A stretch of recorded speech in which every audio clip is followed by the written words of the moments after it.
성경 말씀 함께 시편 111편 1절 4절 그다음에 17절 21절 같이 함께 공독하겠습니다. 제가 흰 글씨를 읽으면 성경님께는 노란 글씨를 읽어주시기 바랍니다. 여호와께 감사하라. 저는 선하시며 그 인자하심이 영원함이로다. 이제 이스라엘은 말하기를 그 인자하심이 영원하다 하시로다. 이제 아론의 집은 말하기를 그 인자하심이 영원하다 할지로다. 이제 아론의 집은 말하기를 그 인자하심이 영원하다 할지로다. 17절입니다.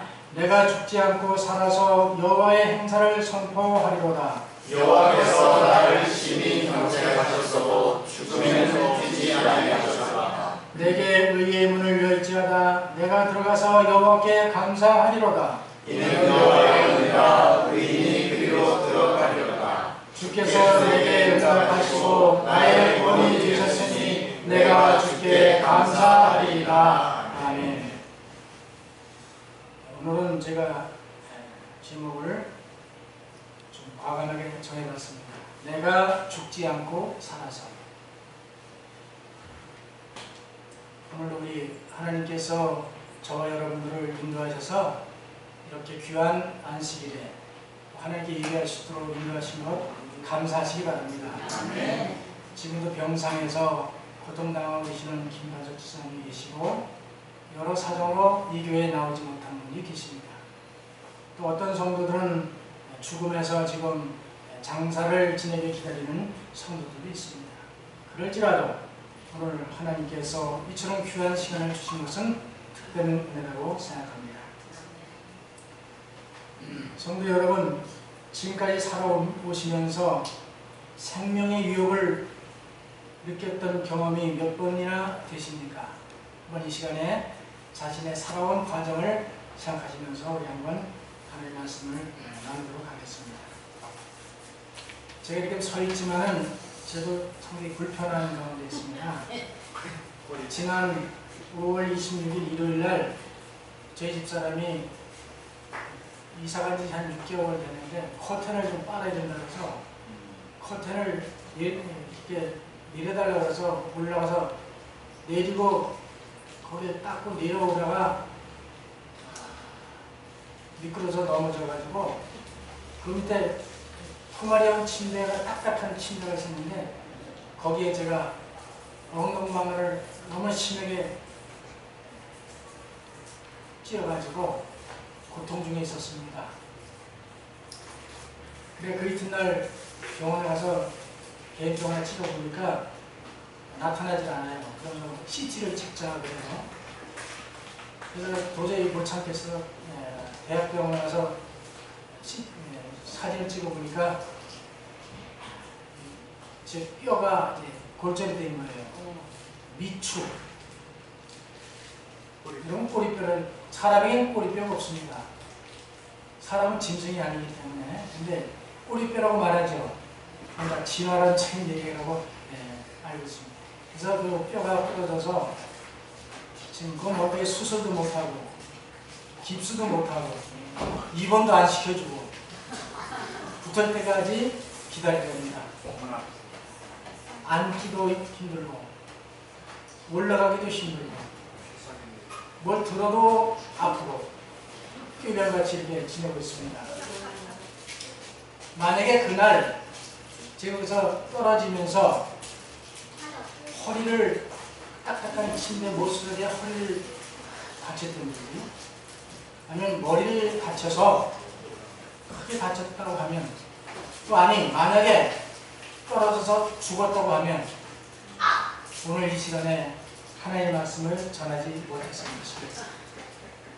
하나님께서 그 순간에 비록 다쳤지만 생명을 보호하셔서 오늘 이렇게 말씀을 전하도록 하신 것 감사하고 감사합니다. 아멘. 제가 어려서 5살 때의 일입니다.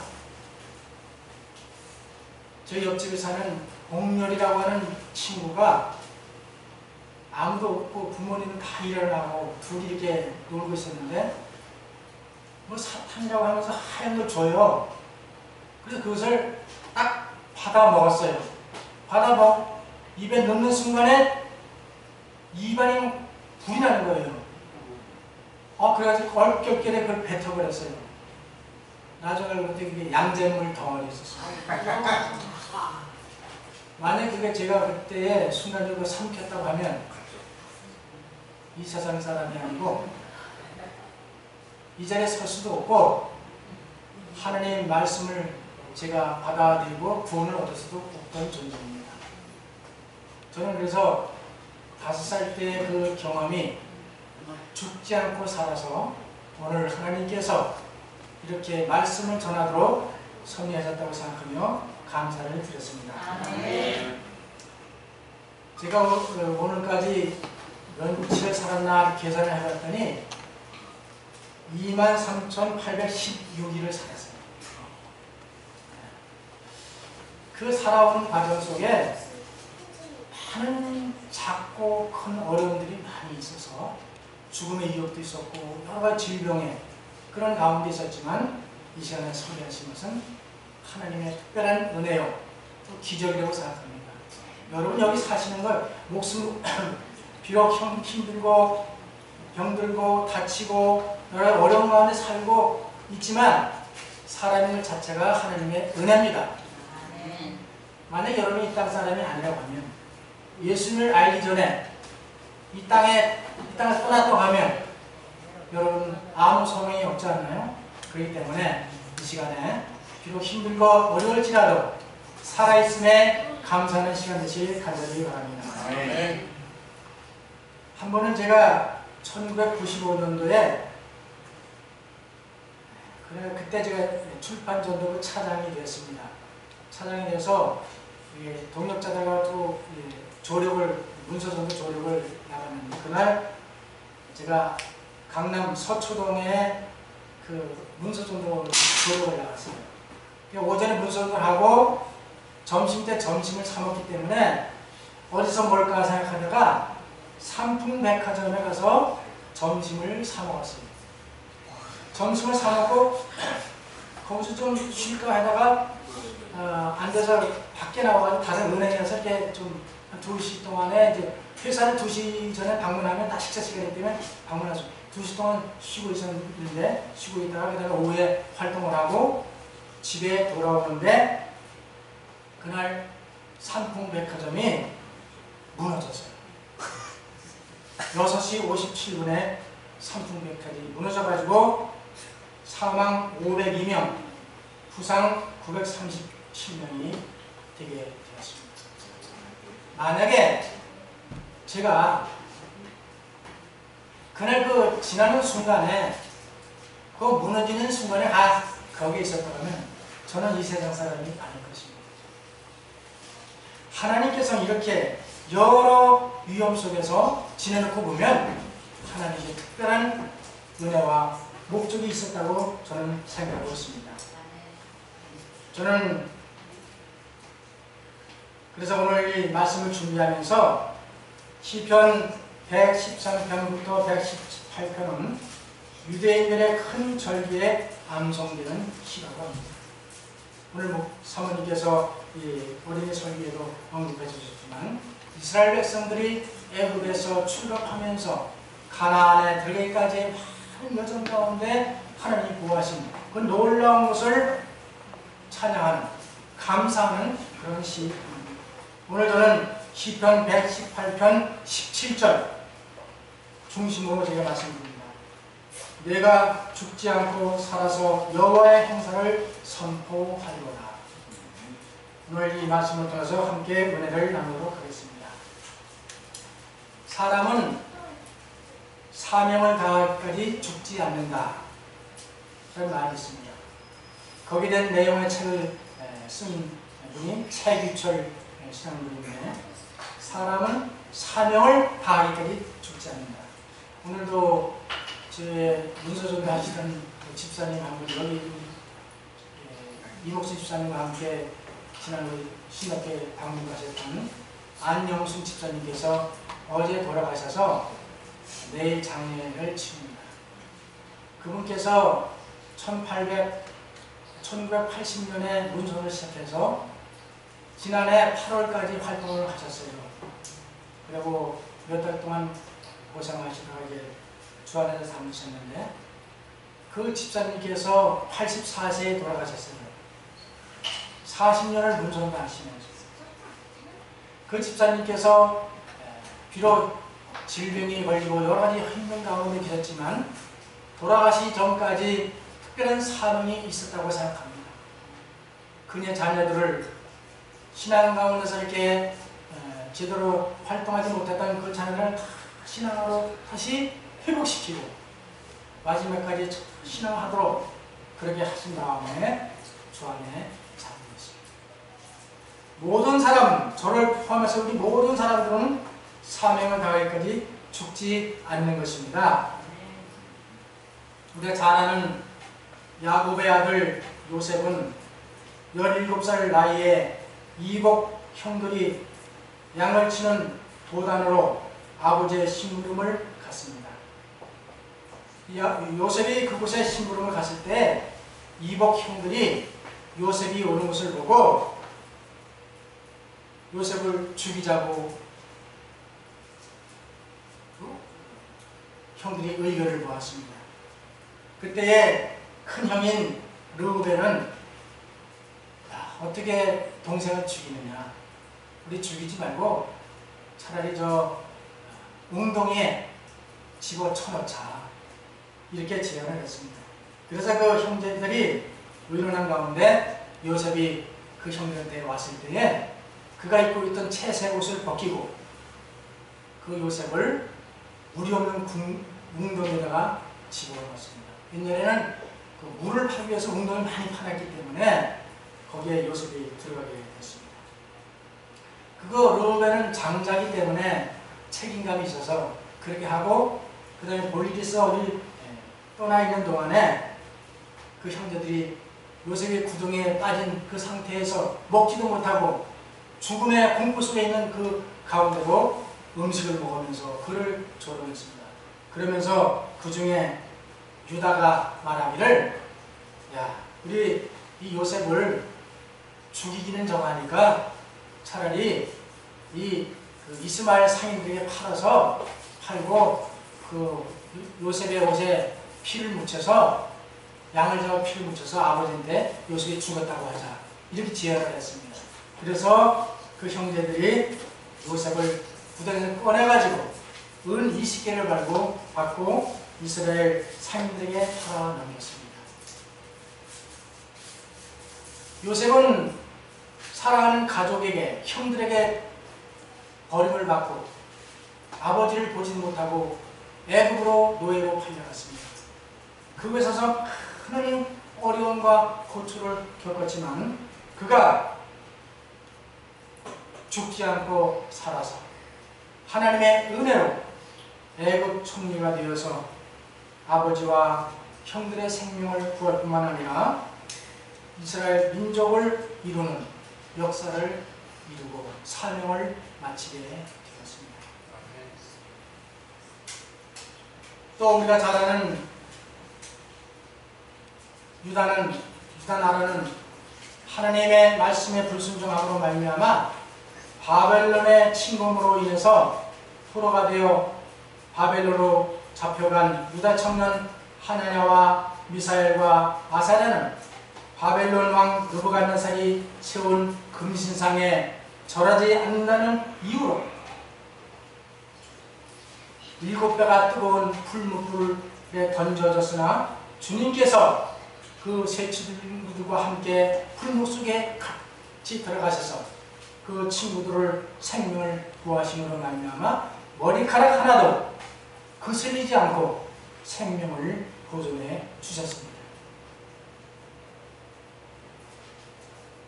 다니엘은 어떻습니까?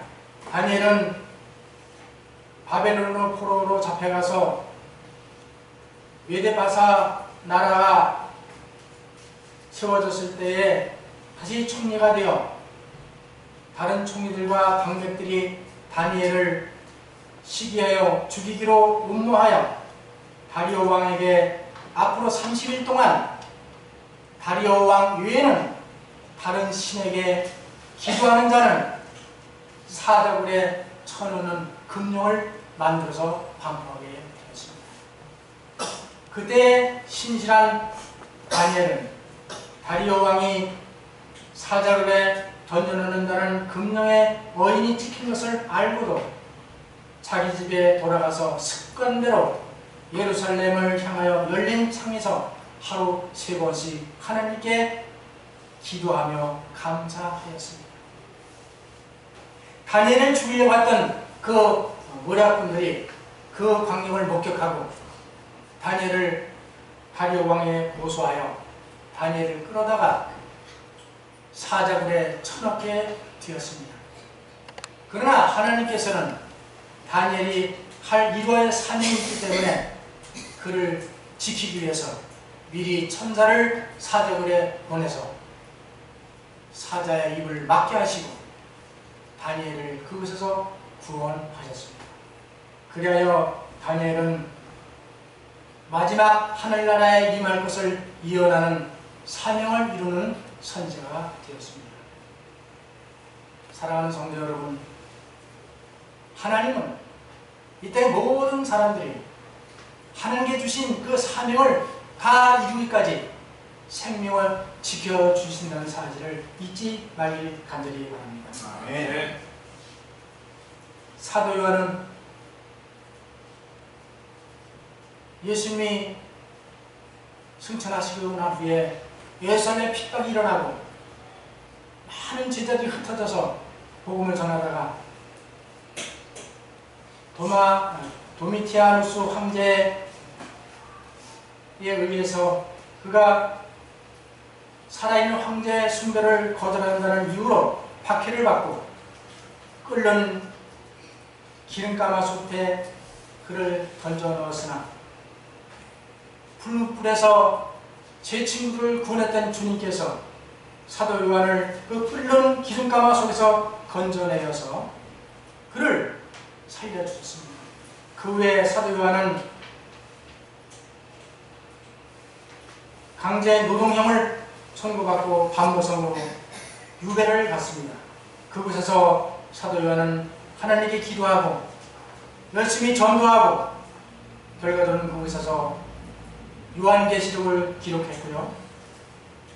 거기서 다시 석방되어 예배소에 돌아와서 요한 1, 2, 3서와 요한복음을 기록하는 그런 사명을 이루게 되었습니다.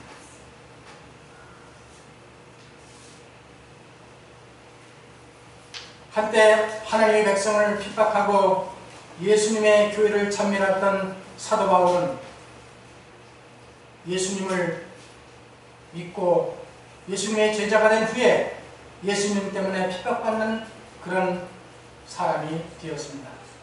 그래서 그는 말하기 이렇게 말했습니다. 사도행전 20장 24절 나의 달려갈 길과 주 예수께 받은 사명 곧 하나님의 은혜와 복음 증거하는 일을 마치려 하면은 나의 생명을 조금도 귀한 것으로 여기지 아니한다. 사명이라고 하는 것은 결론적으로 하나님을 위해서 그리스도를 위해서 목숨을 내놓는 것입니다. 사도 바울은 이렇게 기록하고 있습니다. 고린도후서 1장 23절 저희가 그리스도의 일꾼이냐 정신없는 말을 하거니와 나도 더욱 그러하도다.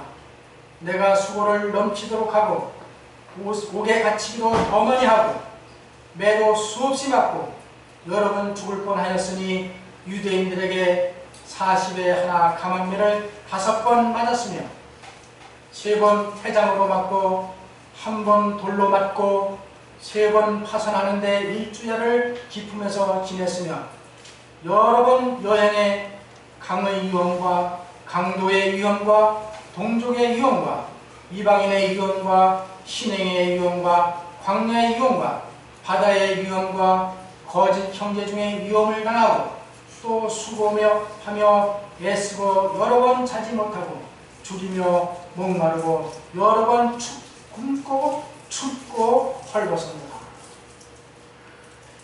하나님의 제자가 된다는 것은 예수님의 제자가 된다는 것은 결코 쉬운 일은 아닙니다.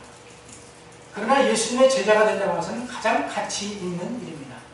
왜냐하면 하나님과 동역하는 자가 되기 때문입니다. 사도 바울은 이런 많은 위험 속에서도 그가 사명을 다하기까지 죽지 않았습니다. 비록 매맞고 죽음에 처하고 멸시받고 계속 괴롭힘을 받았지만 하나님은 여전히 사도 바울의 생명을 지키셔서 그의 사명을 이루도록 하셨습니다. 그래서 사도 바울은 디모데후서 4장 7절에 이렇게 마지막 간증을 합니다. 내가 선한 싸움을 싸우고 나의 달려갈 길을 마치고 믿음을 지켰으니 이제 후로는 나를 위하여 의의 멸관이 예비되었으므로 주 곧 의로우신 재판장이 그날에 내게 주실 것이니 내게만 아니라 주의 나타나심을 사모하는 모든 자에게니라. 아멘. 저는 이 간증을 참 좋아합니다. 4절에 내가 선한 싸움을 싸우고 내가 선한 싸움을 싸우고 나의 달려길 사명을 마치고 나의 믿음을 지켰으니 이런 간증이 저와 우리 모두의 간증이 되길 간절히 바랍니다. 그리하면 우리에게 우리를 기다리고 있는 것은 의의 멸관이 예비되었다고 말씀했습니다. 사도 바울은 사명을 이룰까지 그래서 사도 바울이 세계 전도 여행을 통하여 세계 각곳에 복음을 전하고 지금 우리가 이렇게 진리를 받아들이게 된 그런 역사를 이루게 되었던 것을 잊지 마실 간절히 바랍니다. 아멘. 다시 시편 118편 17절 말씀 다시 한번 함께 다 같이 읽어보겠습니다. 제가 읽으면 같이 후창해 주시기 바랍니다. 내가 죽지 않고 살아서 다시 한번요. 내가 죽지 않고 살아서 내가 죽지 않고 살아서 여호와의 행사를 선포하리이다. 여호와의 행사를 선포하리이다. 내가 죽지 않고 살아있는 것은 하나님의 은혜요. 우리를 통해서 하나님께 이루실 사명이 아직도 있다는 것입니다. 가족을 인도하든지 교회를 세우든지 전도를 한다든지 말씀을 전하든지 이루어할 사명이 있기 때문에 우리가 존재하고 있다는 사실을 잊지 마실 간절히 바랍니다.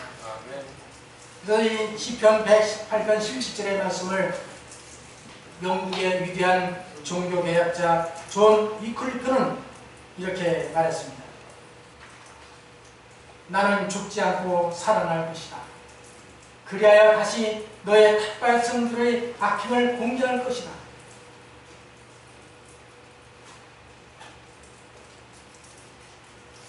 위클리프는 캐톨릭의 사제로서 그가 하나님을 진실히 믿었지만 그때 당시만 해도 성경이 일반인에게 주어지지 않았기 때문에 특별히 그 사제들에게만 성경을 접할 수 있게 성경을 지금은 우리가 성경을 자유롭게 볼 수 있지만 그때는 성경을 쇠사슬을 묶어놔가지고 이렇게 아무나 가져갈 수 없고 아무나 볼 수 없도록 그렇게 했습니다. 그래서 이 존 위클리프는 그가 생각하기를 이 성경을 영국 자기 나라의 말로 번역하는 것이 그의 소원이었어요. 그래서 존 위클리프는 결과적으로 그런 한 핍박과 어려움과 고난 속에서 연구하다가 병이 들어서 거의 죽게 되었을 때에 그 탁발성들이 그를 찾아와서 그에게 말합니다. 구대의 죽음이 임박하였으니 이제 과거의 모든 죄를 뉘우치고 일찍이 우리에게 손해를 주기 위하여 말한 모든 것을 우리 앞에서 취소하라. 그러나 그 개혁자는 조용히 듣고 있다가 시중 드는 사람들의 도움을 받아 침상에서 일어나 신앙의 취소를 드리려고 기다리고 있는 그들을 쳐다보았다. 그리고 그는 그들을 그처럼 자주 떨게 주었던 분명하고 큰 음성으로 다음과 같이 외쳤다. 나는 죽지 않고 살아날 것이다. 왜냐하면 아직도 이루어할 사명이 있기 때문에 나는 죽지 않는다는 말입니다. 이 말은 바로 오늘 본문으로 본 시편 118편 17절의 말씀을 그가 인용하고 있습니다. 그는 그것이 그 약속한 것이 성취되었습니다. 그래서 그는 다시 병에서 회복되어 가지고 그 성경을 영어로 번역해 가지고 영국 전역에 복음을 증거하는 일에 공헌을 세웠던 그는 그 후에 나이가 많고 질병이 들어서 죽었습니다. 죽은 후에 그는 법왕이 그 유클불에 죽은 그 시체를 40년 후에 무덤을 파가지고 그 뼈를 화형시켜가지고 재를 만들어가지고 강에다가 뿌렸습니다. 그 뿌린 그 뼈가루와 전 바다를 흘러가듯이 그가 전한 기별을 통해서 온 세계에 진리의 기별이 전했던 사실을 우리는 알고 있습니다. 이 말씀은 대쟁투 88쪽에서 89쪽에 분명하게 말씀하고 있는 것입니다. 이처럼 사명을 다하기 전까지는 사람은 죽지 않는 것입니다. 저는 그렇게 믿습니다. 비록 다치고 병들고 살기가 힘들어도 살아있음에 감사하시길 간절히 바랍니다. 왜냐하면 하나님께서 나의 편이 되시고 나의 구원이 되시기 때문입니다. 살아있음에 감사할 수 있는 것은 죄를 용서하시고 우리를 구원하시기 때문입니다. 내가 살아있음에 감사할 수 있는 것은 내가 회개할 수 있는 기회가 있기 때문입니다. 살아있음에 감사할 수 있는 것은 하나님을 찬양할 수 있기 때문입니다. 어제 저녁에 예배에 참석하신 분은 경배와 찬양의 순서를 서원 집사님이 진행하셔서 찬양하고 하나님을 경배하고 예배를 드렸습니다. 우리가 살아있는 것은 하나님을 찬양하는 것입니다. 하나님께 감사하는 것입니다. 하나님의 일을 선포하는 것입니다. 그것이 우리가 할 일이라고 말씀하고 있습니다. 살아있음에 감사할 수 있는 것은 하나님의 행하신 일을 세상에 선포할 수 있기 때문입니다. 시편 118편 묵상을 제가 읽어드리겠습니다. 호산나 합창으로 불리는 시편 118편은 초막절 7째 날의 절정을 이루는 찬양이었으며 동시에 6월절 의식 때 부른 1년의 찬양의 절정을 이루는 마지막 찬양이기도 합니다. 하나님이 그 근원이 되시고 표준이 되시는 이러한 선하심과 인자심을 먹어야만 맛을 아는 음식처럼 맛보아 알지어다. 맛본 사람은 감사할 것이며 감사는 찬양으로 표현될 것입니다. 그것이 호산나 찬양의 행진이 시작되려는 모든 사람의 경험이 되어야 합니다.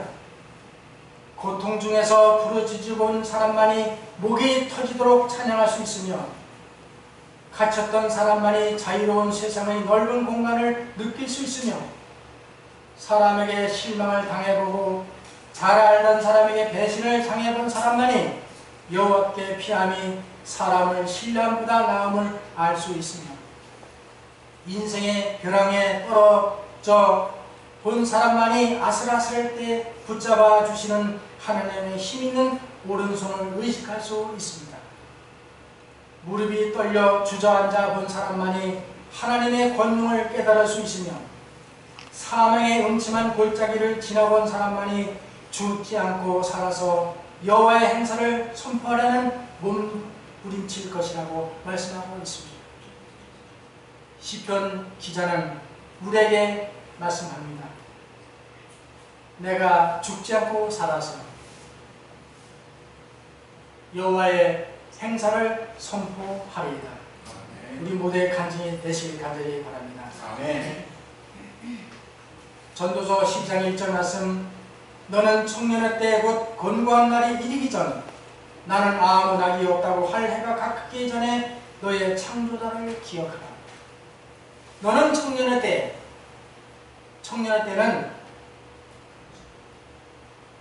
혈기가 왕성하고 젊은 사람만을 지칭하는 것이 아니라 우리가 건강하고 살아있을 때, 정신이 온전할 때에 하나님을 기억하라고 하는 말씀입니다. 곤고한 날은 정신이 희미해지고 오락가락할 때에 창조자 하나님을 기억할 수가 없습니다. 우리가 살아있을 때 비록 병들고 힘들고 어렵지만 살아있을 때 창조자 하나님을 기억하시길 간절히 바랍니다. 아멘.